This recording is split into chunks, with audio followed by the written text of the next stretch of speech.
The night seemed ordinary until Laura set down her wine and delivered a sentence that froze the room. She said their marriage must open or end, and her voice carried a certainty Michael had never heard before. She believed she held all the power, armed with legal advice and a plan she thought was flawless. Michael stayed silent, watching her as if measuring the distance between who she was and who she'd become. His calm unsettled her, but she mistook it for surrender and pushed the ultimatum across the table. He nodded once, steady and unreadable, agreeing in a way that felt too quiet to trust. Laura didn't see the shift, didn't feel the balance tilt, didn't sense the storm she had just awakened. She thought she had opened a door she could close any time, never imagining it would be the one trapping her instead. Laura woke the next morning with a sense of triumph, convinced she had shifted the marriage in her favor. She believed the ultimatum made Michael pliable, someone too afraid to lose her to ever push back. She showered, hummed softly, and imagined a new life where Evan would finally see her without restraint. At the gym, Evan smiled at her in the same casual way, unaware of the chaos she had created at home. She interpreted that smile as promise, as validation that her gamble would soon pay off. Meanwhile, Michael drove across town with a purpose that had nothing to do with jealousy or revenge. He met Cynthia at a quiet cafe, the lawyer who had handled several high-profile family cases in the city. She slid a folder toward him, filled with pages drafted overnight with surgical precision. Michael read every line slowly, his expression steady, his resolve anchored deeper with each clause. Cynthia explained the structure, outlining the protections, the boundaries, and the financial consequences. He asked for revisions, not to punish, but to protect himself from the storm Laura had already unleashed. By noon, the final document was ready, a contract designed to remove ambiguity and shield him from harm. Michael returned home with the same calm he had shown the night before, giving Laura no hint of his plans. She interpreted the quiet as weakness and felt reassured, as if victory was already in her hands. The next day, he invited her to lunch at a small restaurant where they rarely went together. Laura arrived expecting a soft conversation, maybe even an apology for not reacting more dramatically. Instead, she found Michael seated beside a woman in a charcoal suit, her expression sharp and composed. Laura hesitated, recognizing immediately that this was not a date, not a friend, not anyone harmless.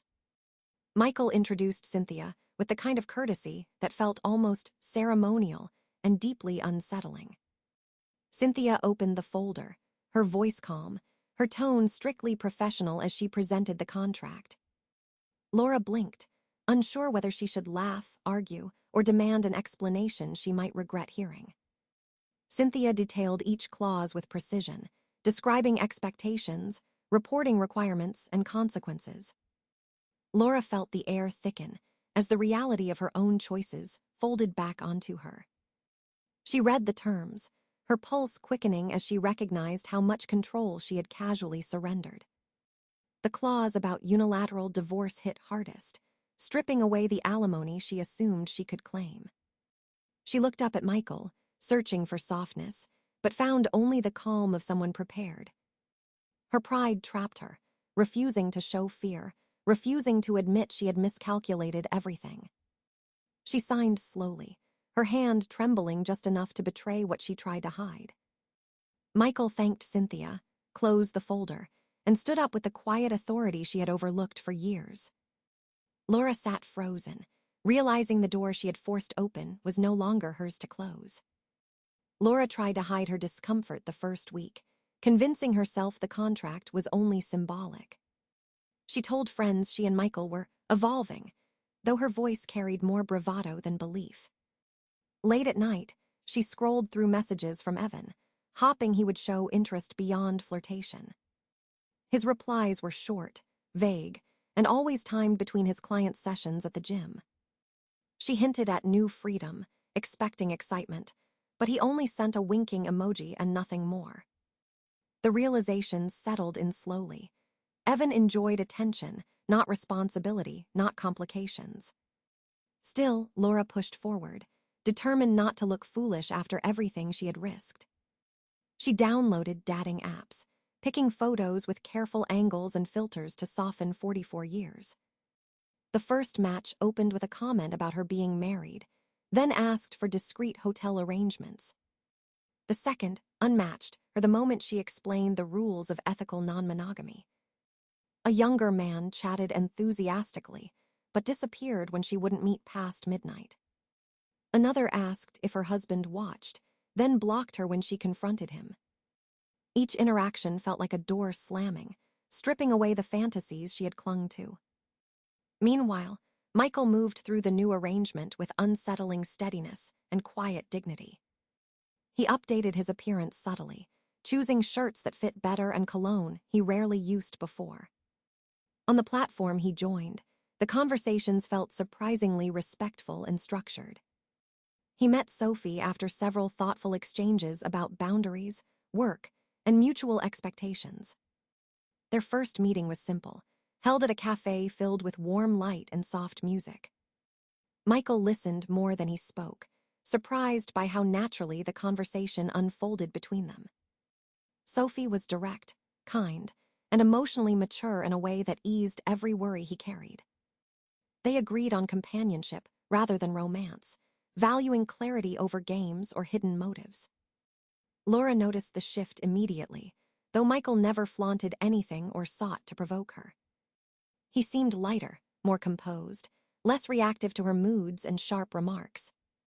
This calm felt foreign to her, like living with a stranger she could no longer predict or control.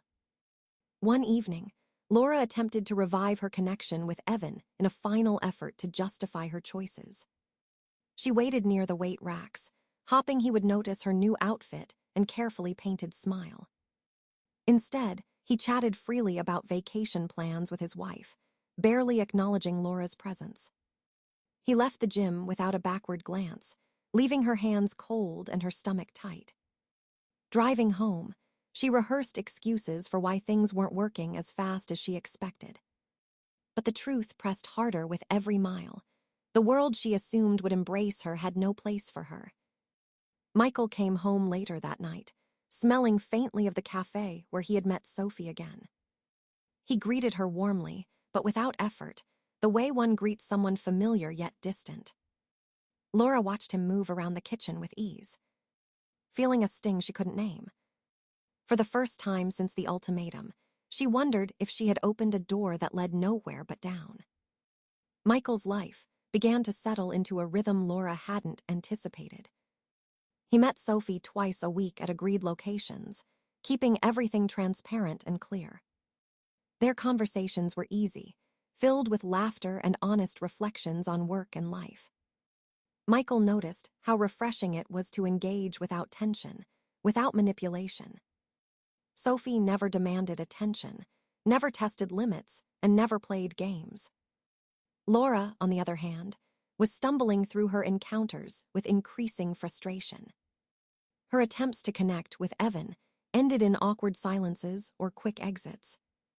Other men she met online either ghosted her or pushed boundaries she had no interest in. A few even tried to flirt with her despite knowing she was married, ignoring her rules entirely. Her pride suffered with each failed interaction, her confidence crumbling slowly. Michael invited Sophie to a charity gala, something Laura had always hoped to attend. Laura had imagined herself in the spotlight, but now she felt invisible even in familiar rooms. Seeing Michael, engaged and attentive, to Sophie ignited a sting of jealousy she couldn't suppress. She tried to provoke reactions with sharp comments, but he remained composed and unshaken. At dinner parties, she noticed him smile freely, laugh openly, and listen without distraction. Laura's efforts to reclaim his attention felt desperate, transparent, and futile. She attempted subtle comparisons, mentioning younger women or idealized versions of past memories. Michael acknowledged her words politely, but never gave them weight or opportunity to harm him. Even casual mentions of his past mistakes or regrets failed to elicit guilt or tension. Laura's sense of control, once assumed absolute, had evaporated in the face of reality. She tried to orchestrate moments where Michael might notice her allure, but he always seemed one step ahead. His calm presence and clear boundaries created a barrier Laura could not breach. Every encounter she attempted ended with her feeling smaller, less relevant, more exposed. Michael's decisions seemed effortless, his life intact, and his emotions unshakable. Meanwhile, Laura's social calendar filled with failed dinners, misread intentions, and empty promises. She noticed men prioritizing convenience over connection, leaving her isolated and frustrated. One evening, Michael suggested a walk with Sophie in a nearby park, enjoying a quiet sunset together. Laura watched from her window, heart tightening, realizing she had no role in this chapter. Her attempts to engage him, through text or in passing, received measured, polite responses. Michael's integrity and clarity became a mirror showing all her miscalculations in stark relief. The contrast between them could not have been sharper, one thriving, one floundering. Laura's schemes, once bold and confident, seemed childish and self-defeating now. Michael's life was calm, respectful, and entirely predictable in its honesty. Laura's days were filled with disappointment, frustration, and the hollow echo of poor choices. The imbalance was undeniable, and each passing moment reinforced her inability to regain control. Michael's quiet success highlighted the futility of her efforts and the inevitability of her downfall. By the end of the month, Laura was exhausted, emotionally drained, and painfully aware of her new reality. Laura sat in the living room, staring at the signed contract, feeling the weight of every clause.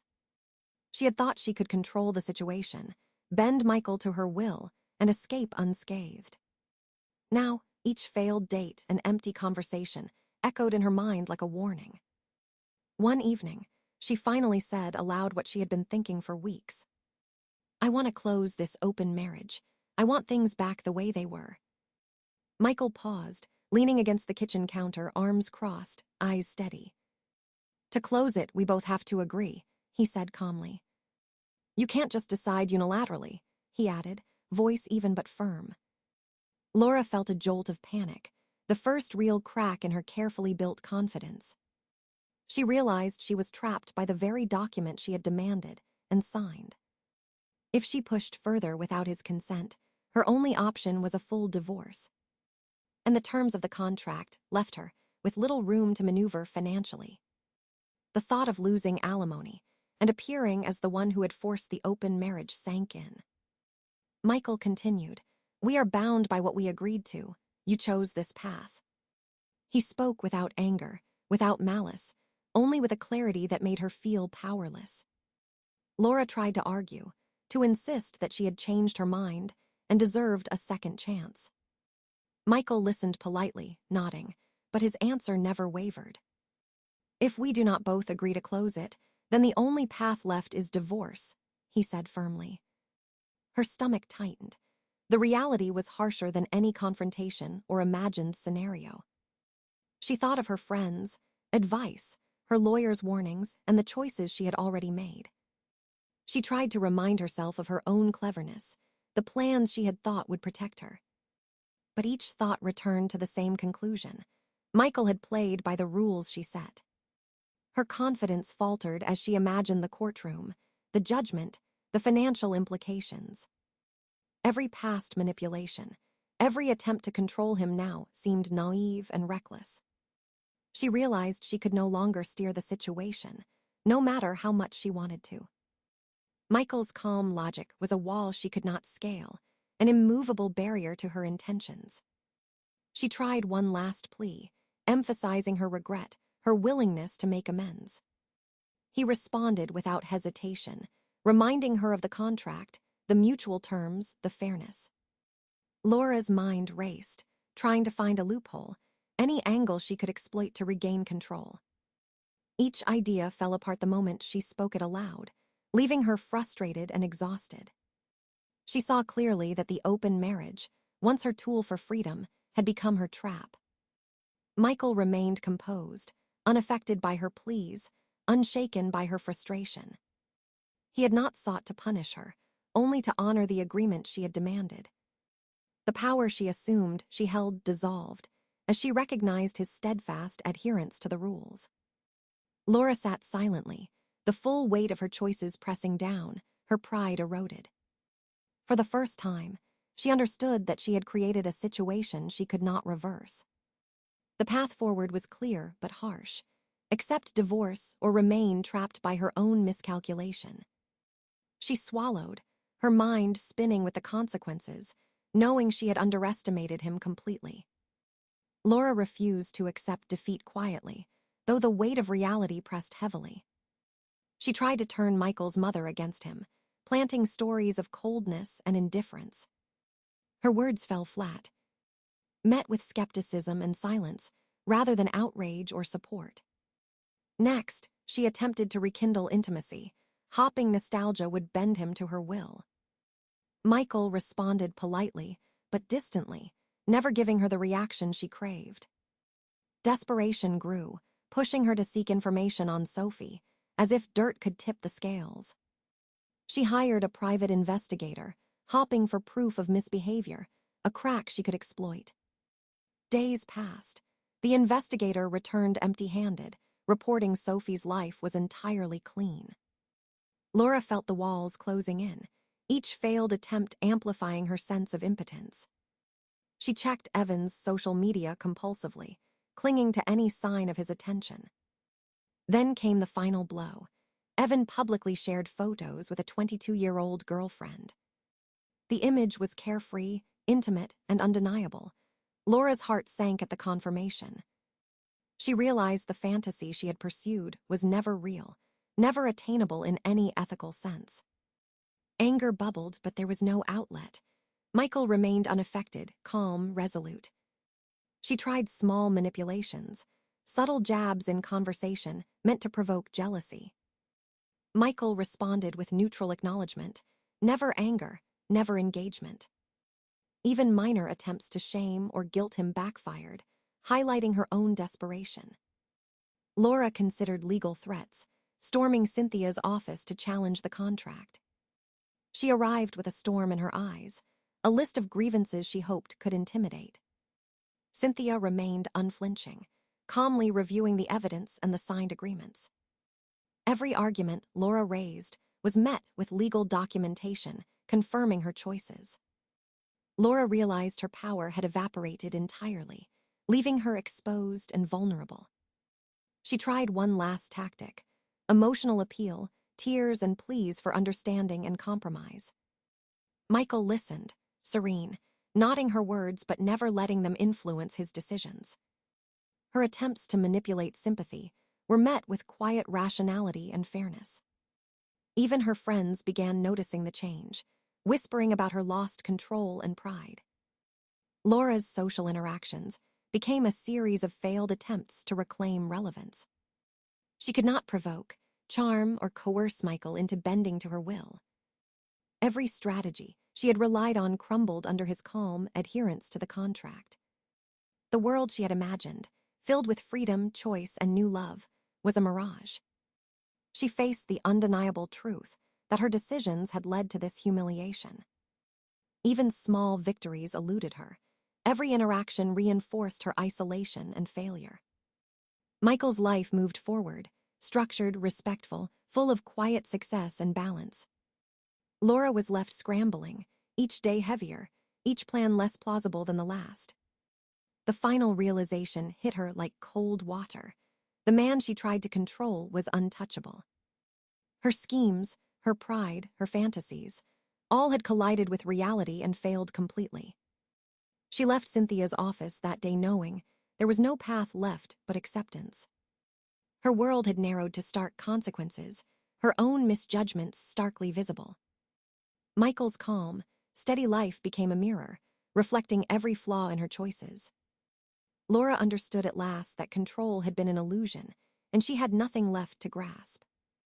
Michael called Laura into the living room one evening, his expression calm and measured.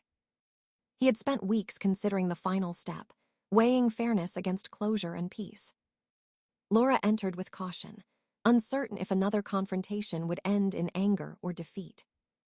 He gestured to the couch, inviting her to sit, and she obeyed reluctantly. "I've made a decision about how we move forward," he began, voice even and firm. He outlined a proposal that surprised her, not harsh, but precise and balanced. Laura would keep the house, the car, and half of their joint savings without dispute. Michael would retain his retirement accounts, investments, and income streams independently. Neither would pay alimony, a clause that removed leverage and forced equality between them. He emphasized that the proposal was generous, beyond what the contract demanded legally. Laura sat silently, digesting the terms, realizing this was the best outcome she could hope for. Michael explained his reasoning: fairness and closure, not revenge or resentment. He wanted a clean break, a resolution that allowed both to move forward without hostility.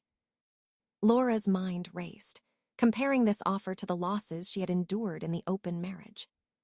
She thought of Evan, the failed dates, the humiliations, and the illusions she had chased. She recognized the irony. The life she had tried to force into her control had collapsed entirely. Michael's calm authority contrasted sharply with her own exhaustion and disarray. He outlined practical details. Lawyers would finalize property division and confirm no alimony. He proposed a schedule for moving and a timeline for legal documentation to avoid conflict. Laura could see the logic, the efficiency, and the quiet dignity in his approach. She considered objecting, arguing, or pushing for more favorable terms, but knew it was futile. Her pride wrestled with reason, but reason held the stronger hand this time. She nodded slowly, the tension in her shoulders easing slightly as acceptance set in. Michael assured her that this was a gift of clarity, a chance to start anew without bitterness. Laura finally spoke, a soft acknowledgement of the reality she had long resisted. They would proceed with the terms, finalize the divorce, and part ways without further conflict. Michael outlined boundaries for the transition, ensuring mutual respect and minimal friction. He emphasized that neither would interfere with the other's personal life or future choices. Laura felt a mixture of relief and regret, the weight of past mistakes pressing alongside new freedom. Michael remained calm, steady, his presence a reminder of the life she had lost control over. They agreed on a final meeting with lawyers to sign documents and execute the division.